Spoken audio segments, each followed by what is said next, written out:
심방세동 자체도 문제겠지만 그걸로 인해서 2차적으로 생기는 문제들도 많을 거니까 굉장히 좀 골치 아픈 질환인데 너무 늦게 진단돼서 고생을 많이 하지 않도록 캐치해낼 수 있는 그런 증상 또는 어떤 발견할 수 있는 방법 이런 것들을 좀 소개해 주시면 좋을 것 같습니다. 말씀하신 대로 실제로 심방세동 자체가 그러니까 우연히 발견돼서 오는 분들 정말 개인적으로 생각하면 운이 좋은 거라고 생각하고요. 일반적으로는 심방세동이 생겼다고 해도 하루 종일 지속되는 경우는 아주 만성화되기 전에는 많지 않습니다. 그래서 뭐 길게는 수시간이나 뭐 짧게는 수초 정도 이제 왔다가 없어지고 하는 경우가 있기 때문에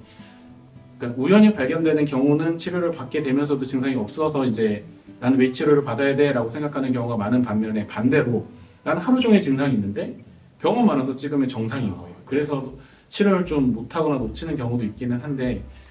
뭐 진단 자체가 쉽지 않은 게 이제 심방세동이고 뭐 그런 면에서는 여러 가지 말씀하신 그런 자가 진단이나 이런 걸 좀 해볼 수 있는 게 좀 좋긴 할 것 같은데요. 계속 정상으로 나오더라도 내가 두근거리는 증상이 이런 간헐적으로 있거나 그러면 적극적으로 좀 검사를 받아보기를 이제 권고해드리고 또 이제 집에서 할 수 있는 방법 중에서는 이게 맥을 짚어보는 저희 한의사랑 좀 다르지만 맥을 짚어보는 것도 이제 가끔씩 이렇게 좀 교육을 하기도 하는데 이게 엄지손가락이 바깥쪽 라인을 타고 이렇게 쭉 내려오다 보면 손목 쪽에서 이제 움푹 들어가는 데가 있습니다. 움푹 들어간 이쪽을 이렇게 두 손가락 검지와 중지 손가락으로 이렇게 누르면 이렇게 맥박이 좀 느껴지거든요. 규칙적으로 빠르거나 규칙적으로 느린 거는 괜찮은데 진짜 무슨 드럼 치듯이 두둥퉁퉁 이렇게 뛰면서 정말 엇박자로 이제 내가 봐도 이거는 이렇게 규칙적인 리듬이 아니다라는 게 느껴질 경우에는 이제 심방세동을 의심해 볼 수 있고요. 물론 그렇게 불규칙한 게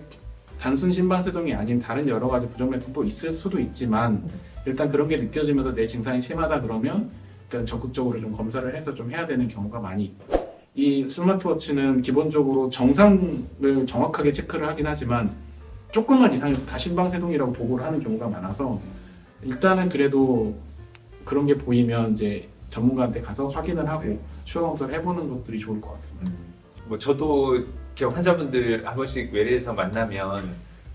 뭔가 이상이 있다 그러고 실제로 있을 것 같은데 이 심전도만 찍으면 안 나오고 뭐 무궁화 꽃이 피었습니다 이런 거 하듯이 내가 딱 쳐다보면 없고 뭐 이런 경우들이 있는데 그럴 때는 워치나 뭐 이런 것들을 좀 활용하는 것도 이제 진단 도구로서 인정할 수는 없지만 그래도 그런 스크린하는 그죠? 간이 검사로서는 충분히 의미가 있는 검사일 수 있겠네요. 맥박을 이렇게 재는 방법에 대해서 설명해 주신 건 굉장히 아마 도움이 되실 것 같은데 보통 진맥한다 뭐 이렇게 할 때 잡는 부위이기도 하고 보통은 우리 박동이 정상 수치가 60에서 100회 정도 되니까 시계를 이렇게 보면서 따라서 이렇게 재서 거기서 얼마나 벗어나는지를 좀 보는 것도 숫자를 쓸 때는 이제 그런 것도 괜찮고 아니면 1분 동안 계속 재는 게 어려운 경우에는 기본적으로는 한 10초 정도 잰 다음에 곱하기 6을 하면 우리가 흔히 얘기하는 박동수라는 건 분당 박동수거든요. 좀 불규칙하다 싶을 때는 정확한 건 1분 동안 재서 세는 게 맞기는 맞습니다.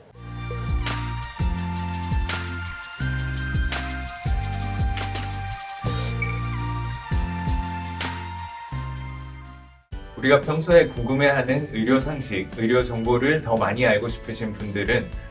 애플 앱스토어 그리고 구글 플레이스토어를 통해서 닥터벤 앱을 검색하시면 더 많은 정보를 얻으실 수 있습니다.